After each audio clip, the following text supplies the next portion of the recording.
All right, welcome everyone. This is Mark Kenny with Behind the Stripes. With me today is Tim McEowen out of the Cedar Rapids area. Tim, thanks for joining me today. I would like you to start off. Many of you that are used to seeing Tim know that Tim wears the stripes, but there's a little more to Tim than maybe some of you realize. So, Tim, why don't you go and introduce yourself and thanks for being here. Well, hey, thanks a lot, Mark, for having me on. Really appreciate it. Um, again, I guess my name's Tim McEowen. I work at Great America Financial, and I've been there for the past 25 years. I have a wife. Her name's Robin. I've got three kids and five grandkids, and we've got them into wrestling too. So over over the course of time, back a long time ago, I should say, I started into youth wrestling with some good friends of mine, and they really were looking for a coach to be able to come in and help out, and that was a club called the Jefferson Bad Boys Wrestling Club. For sure. Yeah. Know that group Um, pretty well. yeah. And of course, we saw you out there all the time, Mark. And between that and my next club, we've had a great family experience, with parents and kids. Um, I kind of got a lot of the parents started coaching. Um, funny thing, my very first day in practice. Um, I pointed out to like three or four different uh, parents, and I said, "You get wrestling shoes. You get wrestling shoes." And that's kind of how I started my coaching staff, amongst some other talented wrestlers that helped out. So a lot of good people. So Absolutely. It takes a village, that's for sure. So, it's, when I met you, you were running a pretty successful club called TMX Extreme, and there was this little sprite you had wrestling for you named Tate Nactaborn. He turned out to be okay. So, for those of you who are wondering Tim's coaching credentials, he's worked some pretty quality athletes over the years. So, talk about your time as a youth coach, Tim, and what are some big things that have happened to you on that coaching side of things? oh wow. I thought about this, and there's so many things. We've had many state champs that have gone through that program.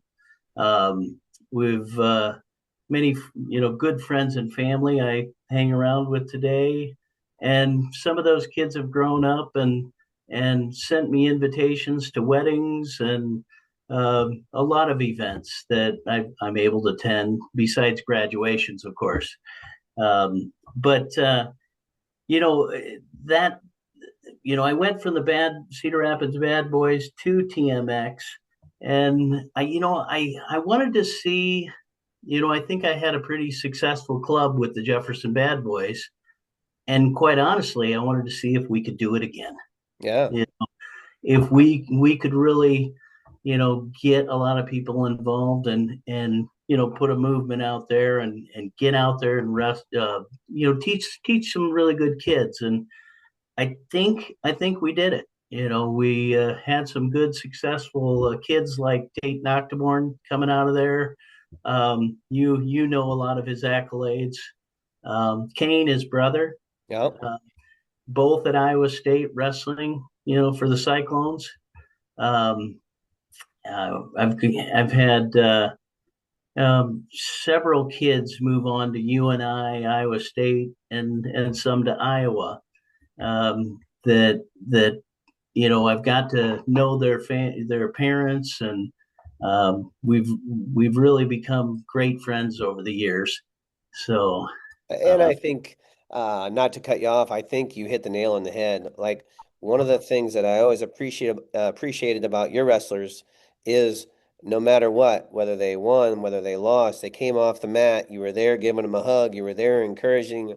and you really have always stressed relationships, and even today you're just a good dude that you always have a smile on your face. And it's cool when I'm working a wrestling event with you and other kids that you used to coach, they come up running to you and they just, you know, there's nothing like the relationship that we build with our athletes. And I know as someone on the mat, having you as a coach, I always knew I was going to get hard-nosed kids. They're going to work their tail off, but they were always going to be respectful, and that's what I love the most about you.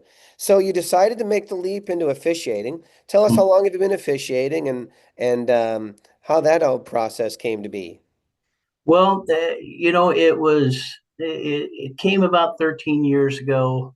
I think a lot of my kids were getting up there, and some needed a little bit more, when they're going into high school level. And I think a long time ago, a friend of mine named John Johnson, he told me, he goes, Tim, when you're ready, you know, you got to get into coaching or officiating. Yeah, And I've always respected the officials, as you mentioned. Something that was hard. Real. I laid down pretty hard with the kids. Is you call that official sir? You, you respect him. You can ask a question once, just don't ask it twice. To the official. Don't press that. I'll do the coaching, you do the wrestling, and we'll be fine. So a lot of respect there for the officials. But as I started to say, John said, come on over to our side, and I really was accepted with open arms with guys like yourself, Jim Torvik, uh, a lot of the best officials, in the arena. Bob Murphy was a great guy that I respected and saw when I was coaching coming up. And I've had great conversations with Bob. He taught me a good demeanor, of absolutely. Yeah.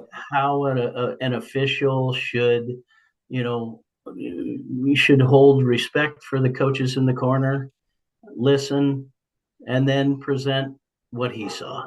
So, um, and that wasn't easy for me early on. A transition from an official to or a coach to an official. Yeah, so that was actually one of my questions. So how did that first year go? I just remember my first year, I probably wasn't very good. I thought I knew more than I did. I maybe took the approach that I'm always right, which I'm not. So how did that first year go, Tim? uh, well, you hit the nail on the head. Um, I thought I knew everything about a wrestling. I came up wrestling at LaSalle High School, went to Kirkwood, was somebody that could have gone to Iowa or Iowa State or UNI. So there's a little arrogance in there, and of how I wrestled to how I coached to then you get on the mat and you got to listen. You have to make those right calls. You can take a little time, but you want to be right. Um, and so um, when coaches are yelling at you from the corner or coming at you a different way, doesn't mean they hate you. Doesn't mean they think you're worthless or you think you're a bad guy. They're fighting for the wrestlers.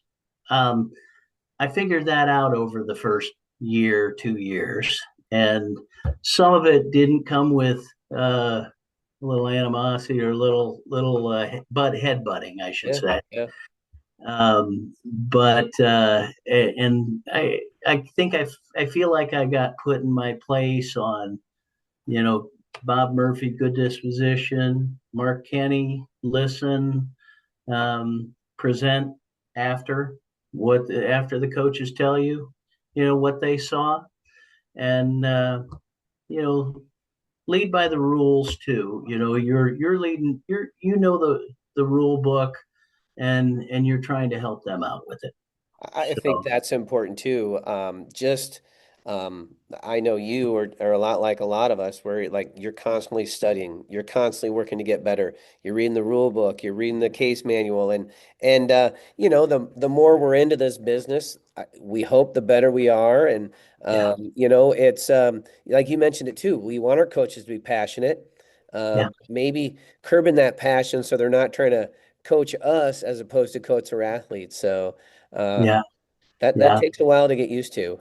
So Yes, I definitely have one good instance with that, and I don't want to name names or yeah. um, in a situation where, and this is within my first 2 years, mind you, I had a coach saying, "You missed that one, you missed that one, you missed that one," and it really it weighs on you, and finally, I did something that us officials shouldn't do, coach to the table. So I call him to the table, and you just don't do that. So I think I've learned from my mistakes over the years, and got better. Two things that worked for me is, yes, I study the case book, study the rules book, and then I also get out there because you're in situations, and some potentially dangerous situations that you really have to, be out there seeing to know, when to stop it, when to let them move on and roll. But yeah, those first 2 years were kind of an eye opener. So They definitely test your will as and your confidence and you just got to stay the course, right? Like yeah, I just remember I could yeah, call there's so many people I'd call like Nadine Johnston. I call her like oh all the time. She probably got tired of me calling her my first couple years, you know, because it's funny because my first time out as a coach, I maybe let's say. I was like a little chihuahua just yipping in the corner. And, you know, Nadine always took it and she was always respectful. And how can you not like, you know, someone like Nadine? And then, you know, networking, right? There's relationships that you have as coaches and other coaches that you coach against. But I think you agree, there's nothing like the relationship we have with other officials because we're out there with the same intent. We just want to do what's best for the kids on the mat. yeah, And so like we really have great conversation. We call each other and that's what helps me. So yeah. That's the third thing, and yeah, you touched it. I pick up the phone and call, Mike Van Tiger. I'm calling you. I used to call Kent Sesker. Um, it's all about getting it right. Um, the coaches have more and more and more trust for you, and trust for me, when they know we want to get it right. And if there's an error, coach, that's on me. you know yeah, and owning you it. got to be able to say that. you Yeah. know um y- you know so it's So, been great. all right, so you're about what, 12 or 13 years in now, right? Yeah. So now you've lived it. I mean, I know you went through the early stages and then, you know, what are some big moments that you've been fortunate enough to officiate? What are some things that, you know, and I know one of the things I know about you is you don't like talking a lot about your accolades, but like what are some really cool accomplishments that you feel you've experienced on the mat that you kind of like, man, that was awesome. I did that. So, Well, I think there's situations, and then there's big matches. Okay. Um, I've had situations where you have some of the greatest wrestling going on, and you let it burn. You let it burn and let it, as long as they don't get into potentially dangerous situations. You've got one guy going to a leg, cutting through, coming back on top, but he doesn't always get there. And you let it burn. And some of those situations can go on for, you know, absolutely. a minute. maybe a little bit longer. Who knows? But that's a long time. Um, and then the other ones, um, just in the last, I guess, the 4 or 5 years, I've had the opportunity to officiate some of the matches of the kids that I coached. And Oh, that's got to be cool. it, it's cool. The kids that I coach know that kind of always had this thing with them that, hey, you have to start out 2 points behind, and there's no gimmies. Oh yeah. We're gonna go after it, and I'm gonna call it right. But you've got to show that you've earned that control. So So, as we obviously, I'm a huge proponent of girls wrestling, Iowa Girls Wrestling Podcast, obviously. So, let's briefly talk about how you feel bringing girls and women onto the mat has changed, just the complexity of our sport. Obviously, like we welcome with open arms the longer season because we get more mat time, but we also get yeah. to work with some kids. How do you feel women's wrestling has changed? Has it added more to your plate? Let's just talk about that briefly. um, you know what? I think it added a ton more opportunity. It has um, watching women's wrestling, girls wrestling has really developed. These kids, I watched it 7, 8 years ago. Oh yeah, Um, and I didn't see the stance and motion and the good fluid movement and the good high crotch and the good singles and I tell you what, this last couple of years, I've seen the setups, I've seen the hand fighting, I've seen they're right there with the boys, um, and they're can surpass, they're right? just they can just be downright nasty, and Wow. and then they get done. They're like, "You have such nice hair." They- That's a funny thing. I wanted to say that they, it give they fight, and in the end they hug, shake hands, hug, and I like your hair. Yeah, and they're just they Coming from they two bald guys. they So bring an energy, yeah, right? They bring an energy or a passion to the mat. And I totally agree with you. Um, Technique has changed so much since girls have started, you know. We don't amazing. see as many head tosses. Now it's moves No, and setups and counters and it scrambles, and it's just awesome to see. I'm yeah, fortunate enough that, I have a daughter that wrestles, and that it's just cool being a part of something that's growing, and it's just you can't explain it. yeah. It's just a neat thing. So, all right. So, as we wind down here, is there any advice that you could give to a newer official? Any words of wisdom from the Tim McEowen here as we want to wind down? Hmm, hmm. Uh, you know, I say get out there. This is a great sport. We've got some great officials that are going to help you out.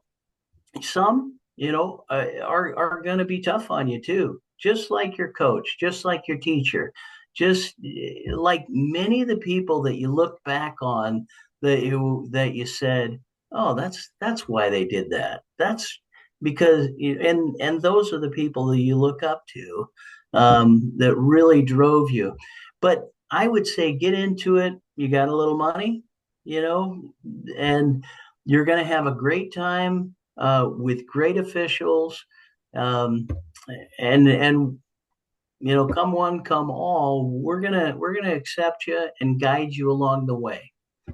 You know, Absolutely. And I think we, as the elder statesmen, if you will, we really got to try to recruit.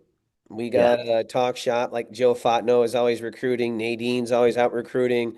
If yep, we're not recruiting for newer officials, younger officials, we're failing our sport. So that's what I think. It's just good to see everything come full circle. We were athletes, then we were coaches. Now we wear the stripes, and and now we're helping hopefully other officials carry the torch, so to speak. Well, Tim McEwen, I had a chance to visit with you tonight. It's always good catching up to you. Yeah, It's always nice when I see another fellow bald man that does nice job. So, Tim, yeah, thanks for joining me tonight, buddy. All right. yeah. I appreciate it, Mark. You are definitely one that I look up to, and you're also a great guy to to pick up the phone and call when I think, was this right? Did I can I did it do it a different way?